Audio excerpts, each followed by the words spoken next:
안녕하세요. 성공한 사람들의 아이린입니다. 오늘은 밴쿠버에서 엄청 유명한 그리고 특별하신 분을 초대했는데요. 밴쿠버에서 아주 유명한 여성 파일럿 수지님이십니다. 반갑습니다. 안녕하세요. 반갑습니다. 네. 오늘 초대해 주셔서 감사합니다. 네, 수지님. 수지님에 대해서 간단히 자기소개 부탁드릴게요. 네, 안녕하세요. 저는 서수지라고 하고요. 그리고 캐나다에 와서 파일럿이 되기로 결심을 하고 지금 현재 밴쿠버 인천공항이래. 밴쿠버 인터내셔널 에어포트에서 칼고 파일럿으로 근무를 하고 있고요. Fly with 수지, 하늘 여행자 수지라는 유튜브 채널을 운영하고 있습니다. 반갑습니다. 네, 반갑습니다. 네, 제가 오시기 전에 네. 이제 유튜브를 구독을 해봤는데 네, 구독자가 무려 감사합니다. 2만 명이 넘으시더라고요. 밴쿠버에서는 인싸이신데 어떻게 생각하시나요? 제가 밴쿠버에 온 지도 2017년에 왔고 파일럿이 되려고 취업난에 엄청 고민을 하고 있었던 때였어요. 레주메도 되게 많이 내고 근데 연락은 안 오고 그래서 그럴 때 좀 너무 우울한데 그래도 저라는 사람이 있습니다. 캐나다에 와서 파일럿이 되려고 꿈을 가지고 지금 열심히 노력하고 있고 그런 과정을 보여드릴게요. 여러분도 파일럿의 꿈을 이룰 수 있습니다. 약간 이런 메시지를 전하기 시작했고요. 그때 당시에는 캐나다라는 나라에서 파일럿이라는 교육을 받는 게 되게 한국 분들한테는 모르는 정보였어요. 그래서 그때 제가 처음으로 이제 캐나다 항공 쪽에 대해서 얘기를 하면서 사람들이 되게 많이 팔로우를 해주셨어요. 그리고 막 꿈을 응원합니다. 약간 이런 거 있잖아요. 그런 식으로 해서 좀 많이 커졌던 것 같아요.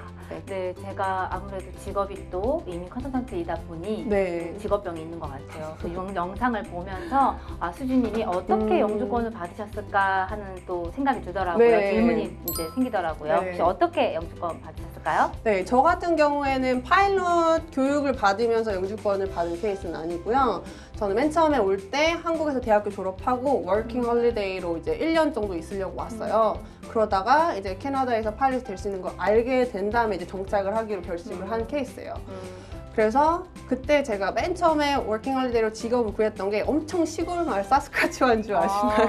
엄청 네. 춥다고 하던데. 네, 맞아요. 막 마이너스 30도 막 이러는데 겨울에는 1000명도 안 사는 그런 조그만한 동네에서 이제 한국분이 운영하시는 식당이 있었어요. 그래서 거기에서 식당 일을 시작을 했거든요. 그래서 거기서 일을 하다가 이제 파일럿을 돼야겠다라고 결심을 하고 파일럿 하는데 돈이 진짜 많이 들거든요. 그래가지고 그 돈을 제가 모아야 되니까 처음에 올 때 한 1000만 원 들고 왔어요, 캐나다에.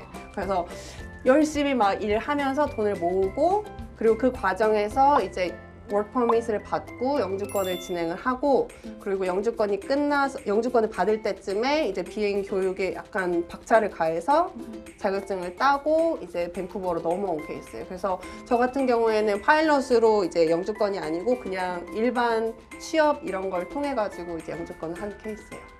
그럼 저희 이제 고객분들도 보면 커리어를 쌓기 위한 그런 포지션이 아닌 네. 다른 직업으로 영주권을 먼저 따고 맞아요. 그리고 이제 그 다음에 하고 싶은 일이나 맞아요. 공부를 또 하시는 분들이 있으신데 네. 그런 파일럿 하시려고 하시는 분들의 경우에도 네. 대부분 그런 루트를 통해서 하시나요? 저도 이제 할 때는 몰랐는데 나중에 이제 지나고 나니까 딱 두 가지 방법이 있더라고요. 그래서 저같이 이제 혼자 와서 내가 열심히 돈 벌어가지고 해야겠다 이러는 친구들은 제가 했던 방법. 그러니까 일하면서 영주권 하고 돈 모아서 영주권 받은 다음에 이제 비행 교육하는 그런 루트가 있고 두 번째 루트는 이제 한국에서 돈을 모아서 이제 뭐 사회생활 하거나 이렇게 해서 보통 와서 이제 비행 교육을 받고 비행 교육 마치고 난 다음에 이제 그 PGWP라고 하죠. 네네. 전문 용어. PGWP. 네. 그래서 그걸로 해서 이제 비행 교관으로 일을 하시면서 경력을 쌓고 영주권을 받은 다음에 이제 에어라인으로 취업을 하시고 이런 보통 두 가지. 결론은 돈이 좀 있으신 분들은 시간과 돈의 여유가 좀 네. 있으신 분들은 학교를 먼저 가서 이제 절차를 통해서 정식된 맞아요. 절차를 통해서 좀 여유 있게 하시고 맞아요. 그렇지 않은 분들은 취업을 통해서 영주권을 받으면서 또 돈을 모으면서 네. 비행 교육을 받으셔야 되는 거네요. 네, 맞습니다. 네, 그럼 이제 분위기를 좀 전환해서 2020년 코로나로 인해서 한 해 동안 좀 힘들었었는데 항공업계는 어떤 영향을 좀 받았는지 궁금하거든요. 네. 어떤가요? 아주 힘들었습니다. 약간 울고 싶은데 제 주변에만 해도 사실 레이오프된 파일럿들이 제 남자친구를 포함해서 너무나 많고 모두 다 되게 힘든 시간을 겪고 있네요. 겪고 있어요. 그래서 저 같은 경우에는 되게 운이 좋게 코로나가 터지기 딱 2개월 전에 이제 취직이 된 거예요. 거기에다가 만약에 승객을 승객을 나르는 그런 데였으면 아마 잘렸을 텐데 저희는 박스를 나르는 회사예요. 그러니까 화물을 나르는 회사이기 때문에 오히려 코로나 바빠졌겠네요. 때문에 더 바빠지고 잘리지 않게 되었어요. 다행이다. 네, 그래서 저는 너무 감사한데 코로나 전에는 되게 항공업계가 엄청 많이 커지고 있어서 파일럿이 되게 부족하다, 뭐 파일럿이 뭐 되게 귀하다 이런 얘기가 많았었거든요. 그래서 저도 그 물살을 타서 이제 내년쯤에는 뭐 에어라인에 들어가고 막 이런 꿈을 꿨었는데 지금은 아무런 이제 무브먼트가 일어나지 않을 것 같아서 적어도 한 3년 정도는 이 상태를 계속 유지하지 않을까라는 그런 예상을 하고 있어요. 네. 그렇구나. 뭐 같이 울까요? 그러게요. 좀 슬프네요. 네. 그런데 그런 와중에 그래도 또 캐나다에 오고 싶어 하시는 분들이 있으세요. 네. 그래서 그런 분들한테 네. 캐나다에 오려고 하면 어떤 방법이 있는지. 네. 그나마 캐나다는 파일럿의 직종이 많은 직업이 그래도 수가 많아가지고 좀 많이 오시려고 하거든요. 저도 상담을 많이 받곤 하는데 가장 먼저 오시면은 이제 컨버전이라고 해서 자격증을 한국 자격증에서 캐나다 자격증으로 바꾸는 그런 과정을 겪으셔야 되고. 그러면 그 자격증 변환하는 거는 네. 쉬운가요? 되게 어려울 것 같은데 잘 안 될 것 같고. 아니에요. 네.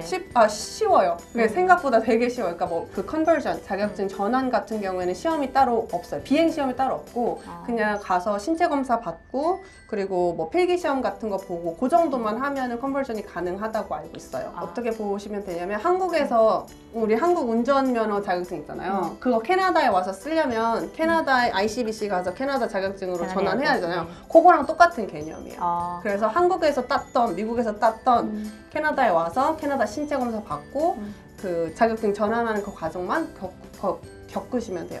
그래서 뭐 한국에서 한 거, 미국에서 한 거 경력은 다 인정이 거의 다 되고요.